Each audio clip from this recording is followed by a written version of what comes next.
I closed a $1.2 million art deal on behalf of a client in Barcelona and left the money bag with my husband while I grabbed dinner. By morning he was gone. Phones off, note said, starting fresh in the Maldives with someone new. Thanks. I laughed. He had no idea what he took, just grabbed the bag and ran thinking he won. Some lessons hit slow and hard. I was standing in our bedroom, staring at the pink lipstick smudge on Jonathan's white collar, when I realized I'd been rehearsing for this moment for months. My fingers didn't tremble as I placed the shirt back in the laundry basket. 8 years as an art broker had taught me to recognize forgeries, and my husband of 12 years had become the most unconvincing counterfeit of a faithful partner I'd ever seen. The irony wasn't lost on me. Just yesterday I'd confirmed the biggest deal of my career. A $1.2 million sale to tech billionaire Maxwell Harrington, who wanted a rare Basquiat for his private collection. After years of scraping by in San Francisco's competitive art scene, living commission to commission, I'd finally made it. My little firm, Abigail Carter Fine Arts, would no longer be the industry's best-kept secret. Jonathan had been surprisingly unimpressed when I told him. "That's great, Abby," he'd said, eyes never leaving his phone screen. "Maybe now we can renovate the kitchen like I've wanted." Not "you've wanted, I've wanted." His words revealed so much about our relationship these days. I'd met Jonathan Walsh during my brief stint at an investment bank. He was the quiet accountant with a dry sense of humor who took me to dinner after I'd fallen asleep at my desk 3 nights in a row. Back then, his stability had been so appealing, a counterbalance to my passionate, sometimes impulsive nature. But somewhere along the way, stability had calcified into stagnation. "You're reaching 40 soon," he told me when I quit banking to pursue art brokerage at 30. "This isn't the time for risks." Each passing year without a major breakthrough in my career seemed to vindicate him, his condescension growing with my struggle. The only thing that had kept us together was momentum and the comfortable home we'd built in Potrero Hill. I placed the laundry basket down and walked to my closet, moving aside my clothes to reveal the small safe hidden in the back wall. Inside lay the burner phone I'd bought 3 weeks ago, after finding a strange receipt for dinner at Le Bernardin, a restaurant Jonathan claimed to hate, on a night he was supposedly at a work conference in New York. The texts between Jonathan and someone saved as C were explicit enough. Plans for weekend getaways when I was traveling for work. Complaints about me. Discussions about our finances. But it was the most recent exchange that had sealed their fate. "She's going to Barcelona next week. Big client. Perfect timing. We should make our move while she's gone." "Not yet. She mentioned something about a big commission. Let's wait until I know exactly how much we're talking about." They were waiting to rob me of my success. The man who had belittled my career ambitions for years was planning to benefit from them before leaving. It was almost admirable in its calculated cruelty. I could have confronted him then, thrown him out, started divorce proceedings. But something deeper, colder had settled in me. I wanted to know just how far he would go. How completely his mask would slip given the right opportunity. So I devised a test. One that would reveal the full extent of his betrayal while protecting what I'd worked so hard to achieve. The lipstick smudge wasn't the first clue. There had been missed calls, late nights at the office, weekend golf games, despite his hatred of the sport. But the final confirmation came 3 days ago when I followed him to a cafe in North Beach. I watched through the window as he kissed a blonde woman, her hand resting possessively on his arm. Later, I discovered her name was Chloe Mitchell, a paralegal at a firm near Jonathan's office. I ordered the counterfeit money the next day. As an art broker, I unfortunately knew people who specialized in such things. Contacts made through less reputable dealers over the years. 500 fake $100 bills. Perfect enough to pass a casual inspection but guaranteed to fail any serious scrutiny. The kind that would fool a greedy husband but not a bank or, more importantly, airport security. My Barcelona trip was perfectly timed. Maxwell Harrington insisted on finalizing the deal in person, and the Spanish city, where he kept one of his many homes, provided the ideal backdrop for my plan. I packed carefully, separating business from my personal scheme with meticulous precision. The night before leaving, I made Jonathan's favorite dinner, roast chicken with rosemary potatoes. We ate in near silence, the television humming in the background. He asked perfunctory questions about my trip while texting under the table. I wondered if he was messaging her, planning their getaway with my money. I should be back Thursday, I said, watching his face for reaction. The client is paying cash, old school. Says he doesn't trust wire transfers. Jonathan's eyes flickered up, a flash of interest breaking through his practiced indifference. Cash? That's unusual. How much again? 1.2 million, I said casually, taking a sip of wine. I'll have to be careful carrying that around Barcelona. He nodded thoughtfully, and I could almost see the calculations running behind his eyes. I imagined him texting Chloe later. Change of plans. Thursday. The morning of my flight, I transferred the real contract and payment information to a secure digital vault. The paperwork would be signed electronically, the money wired to my business account. All standard procedure in reality. Maxwell Harrington might be eccentric, but he wasn't carrying millions in cash across international borders. I placed the counterfeit bills in an ordinary black messenger bag, making sure they were visible enough to tempt but not so obvious as to arouse suspicion. Then I positioned it carefully in our bedroom closet, making a show of hiding it while Jonathan was in the shower. As I kissed him goodbye, I felt nothing. No anger, no sadness, not even disappointment. Just a cool certainty about what would happen next. Be safe, he said, hugging me with unusual enthusiasm. Call me when you land. I will, I promised, already knowing it would be the last conversation we'd have as husband and wife. Take care of things while I'm gone. He had no idea how carefully I'd arranged things to be taken care of, or that the trap I'd set would spring perfectly on the man who thought he was about to commit the perfect crime. Barcelona welcomed me with warm Mediterranean breezes and streets that pulsed with artistic energy, the perfect backdrop for closing the biggest deal of my career. As my taxi wound through the Gothic quarter toward Maxwell Harrington's private residence, I felt oddly calm. Half a world away, Jonathan was likely already searching our bedroom for the bag I'd so carefully hidden. Maxwell's home surprised me, not the flashy mansion I'd expected from a tech billionaire, but a tastefully renovated medieval townhouse with original stone walls and modern glass accents. A woman in a crisp linen suit greeted me at the door. Miss Carter? I'm Elena, Mr. Harrington's assistant. He's waiting for you in the gallery. The gallery turned out to be a converted atrium where natural light streamed through skylights, illuminating an impressive collection. Maxwell Harrington himself stood before the empty space where the Basquiat would hang. A tall, bearded man in his 50s wearing jeans and a simple black t-shirt. You made it, he said, extending his hand. The piece arrived yesterday. Perfect condition. I'm glad to hear it. Shipping art internationally always makes me nervous. Let's see the documentation before we finalize everything. I opened my laptop, pulling up the authentication certificates and provenance records I'd digitized months ago. While Maxwell reviewed them, I glanced at my phone. No messages from Jonathan. I imagined him pacing our bedroom, waiting for my call confirming I'd landed safely with the money.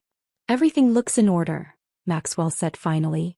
My financial team has prepared the wire transfer. It should hit your account by morning. I nodded, relief washing over me. Thank you for trusting me with this acquisition. Your reputation is solid.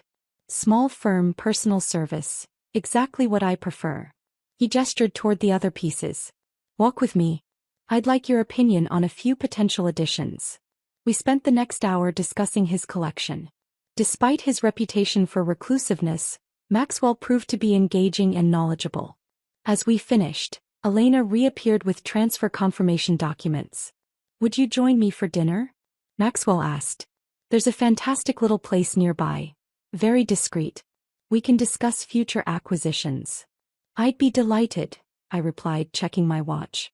Back in San Francisco, Jonathan would be getting home from work soon. After dinner, I returned to my hotel and initiated the next phase. I called our home phone, knowing Jonathan wouldn't answer but would hear my voice on the machine. Hi honey, just letting you know I got the payment and am having dinner with the client. Everything went perfectly. I'll call again before bed. Then I texted him, deal complete. Having celebratory dinner. The bag is in our room, didn't want to carry it around the city. Call you later with details. I ordered a glass of cava from room service and waited, sipping slowly while watching the Mediterranean from my balcony. 3 hours later, my phone buzzed with a notification from our home security system. The front door had opened then closed. My pulse quickened. The bedroom motion sensor triggered next, followed by the closet door. He'd taken the bait. I slept surprisingly well that night, waking to confirmation that the real payment had been deposited. Over breakfast, I booked an earlier flight home, imagining Jonathan's panic when he realized I'd returned sooner than expected. The plane landed in San Francisco at 7:43 p.m. local time. My Uber pulled up to our house at 8:30. The front porch light was off, unusual for Jonathan, who was paranoid about neighborhood security. I unlocked the door, calling his name as I entered. Silence greeted me. Jonathan. I moved through our darkened living room, noticing subtle differences. His favorite jacket missing from the coat rack. The framed photo of us in Napa Valley removed from the side table. In our bedroom, drawers hung open, clothes hastily removed. His toiletries gone from the bathroom. The closet half empty. And on my pillow a handwritten note. Abby. By the time you read this, I'll be starting fresh in the Maldives with someone new. Thanks for the parting gift. I guess your career finally paid off for both of us. Don't try to find me. Jonathan. P.S. You should change your phone password. Too easy. I sat on the edge of the bed, note in hand, and laughed.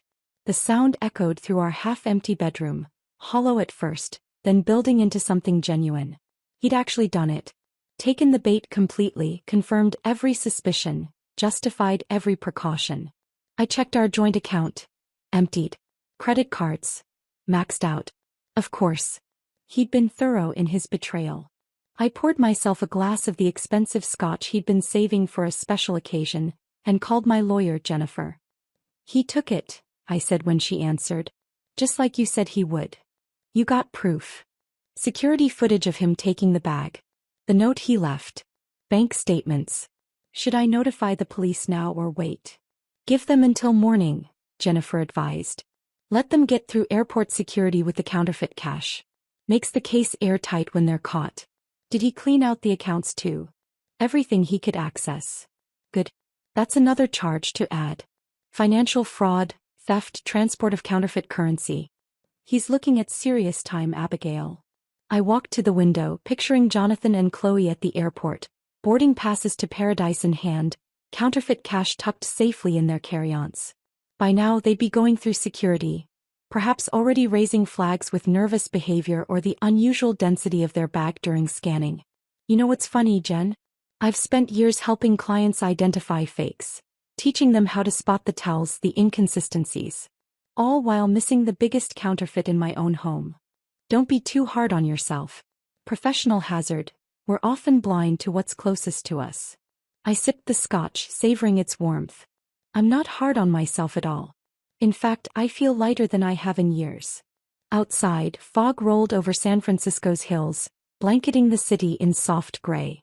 Somewhere over the Pacific, my husband was flying into a trap of his own making, blissfully unaware that his new beginning was actually his end. I slept surprisingly well that night, my first night in our half-empty house. The scotch probably helped, but there was something else too, the certainty that by morning the carefully laid dominoes would begin to fall. At 6:13 a.m. my phone rang. Jennifer's name flashed on the screen. They've been detained, she said without preamble. TSA flagged the bag during screening. Airport police are holding them until Secret Service arrives. Counterfeiting is federal, remember? I padded to the kitchen in my slippers, phone pressed to my ear, and started brewing coffee. Both of them. For now. Your husband and a woman identified as Chloe Mitchell. They were attempting to board the 5:40 a.m. flight to the Maldives via Dubai. I pictured them at the airport. Jonathan in his travel outfit, khaki pants and a blue button-down, his "I'm a sophisticated traveler" look. Chloe probably wearing something inappropriately revealing for international travel. They'd have arrived early, nervous energy masked as eagerness for their new life. Jonathan always insisted on being 3 hours early for flights. Can you get me details as they develop? I asked. Already arranged. My contact at SFO will keep me posted. Are you okay? This is going to get messy. I considered the question while watching coffee drip into my mug. I'm better than okay. I feel clear. After hanging up, I opened my laptop and transferred the remaining money from my personal account to a new one Jennifer had helped me set up last week. Then I called my assistant Maria. I need you to reschedule all my appointments for the next 2 days, I explained. Family emergency. Is everything all right? Maria asked, concern evident in her voice. Getting there, I replied. Oh, and if anyone calls asking for Jonathan, take a message but don't tell them anything else. By 10 a.m. Jennifer texted, Secret Service involved now. Both still detained. She's demanding a lawyer. He's in shock. I smiled at that. Jonathan hated surprises, couldn't even handle surprise birthday parties. This particular surprise must have shattered his carefully constructed world. At noon my doorbell rang. 2 serious-looking men in suits stood on my porch, badges already extended. Mrs. Walsh? I'm Agent Rollins with the U.S. Secret Service, and this is Agent Donahue. We'd like to ask you some questions about your husband. I ushered them into the living room, playing the part of the confused, concerned wife. We've detained Jonathan Walsh attempting to transport counterfeit currency out of the country, Agent Rollins explained. Approximately $500,000 in fake hundreds. He claims the money belongs to you, says you acquired it through an art sale in Barcelona. I widened my eyes in practiced shock. Counterfeit? That's impossible. I just closed a legitimate deal with a client, but the payment was by wire transfer. I never handled any cash. Your husband was very insistent. Said you brought it home in a black messenger bag. I shook my head slowly. I don't understand. Jonathan knew about my business trip, but... I paused, letting my voice crack slightly. Wait, where was he going? He was supposed to be here when I got home. The agents exchanged glances. Agent Donahue's expression softened slightly. Mrs. Walsh, your husband was attempting to leave the country with a female companion. They had one-way tickets to the Maldives. I let my face crumple, tears welling. 8 years of community theater and college finally paying off. There must be some mistake, I whispered. Jonathan wouldn't, he couldn't. Agent Rollins cleared his throat uncomfortably. Ma'am, we found a note in your husband's possession. It appears he was planning to leave you. A note. I echoed, letting a tear fall. May I see it? The agent pulled out an evidence bag containing Jonathan's handwritten confession. I reached for it with trembling fingers. We'll need you to come to our office to make a formal statement, Agent Donahue said gently. And we'll need to search your home. I nodded numbly. Of course. Whatever you need. Their search yielded exactly what I expected. Nothing. The fake bills had been quality counterfeits, untraceable to me. My phone records showed only business calls to Barcelona. My bank statements reflected only the legitimate wire transfer. Jennifer met me at the Secret Service office, playing her role perfectly. My client is the victim here, she stated firmly. Mr. Walsh clearly acted alone, stealing what he believed was cash and planning to abandon his wife. Mrs. Walsh is a respected art broker who conducts her business legally and ethically. By evening, a different kind of call came, this one from the county jail. Jonathan, voice small and broken. Abby? They're letting me make one call. Jonathan, I kept my voice neutral. You've been arrested. It's all a mistake, he said quickly. Someone must have switched the money. I need you to tell them it was real when you gave it to me. The desperation in his voice should have satisfied me, but strangely I felt nothing. There was no money, Jonathan. My client paid by wire transfer. It's all documented. A long silence followed. What? The transaction was electronic. I never had cash. But the bag. What bag, Jonathan? The one you took when you emptied our accounts and ran off with another woman. Another silence, longer this time. I could almost hear the pieces clicking into place in his mind. You knew, he finally whispered. About Chloe? For weeks. About your plans to steal from me? I had my suspicions. So you set me up. His voice hardened with accusation. No, Jonathan. I gave you a choice. You chose to steal, cheat, and abandon. I simply made sure you faced consequences. Where's Chloe now? He asked, voice suddenly uncertain. She made bail 2 hours ago. Apparently, she told investigators you forced her to come with you. Said she had no idea about the counterfeit money. His bitter laugh held no humor. Of course she did. Goodbye, Jonathan. Wait. Abby, please. I ended the call, set down my phone and walked to the window. Outside, San Francisco continued its evening rhythm, lights winking on across the hills, fog rolling in from the bay. Inside, I felt the first real stirrings of liberation. Jennifer texted later, "He's being charged with possession and transport of counterfeit currency, intent to defraud and grand theft for the emptied accounts. Looking at 10 to 15 years. She's claiming victimhood, but they're still investigating her involvement." I replied with just one word, "Perfect." That night, I opened the expensive bottle of champagne Jonathan had been saving for his 40th birthday next month. As I sipped from a crystal flute, I reflected on how differently we define success. For Jonathan it had been money and status. For me it had always been authenticity. How ironic that his downfall came from his failure to distinguish the real from the fake. Morning light streamed through windows I'd finally opened fully. Jonathan had always complained about the glare on his computer screen. 3 months had passed since his arrest, and the champagne bottle stood empty on my kitchen counter, a reminder of the night I'd toasted my freedom. I hadn't gotten around to recycling it yet. Something about its presence felt symbolic. My phone buzzed with a notification. Another email from Maxwell Harrington. Since our Barcelona deal, he'd recommended me to 3 other collectors in his exclusive circle.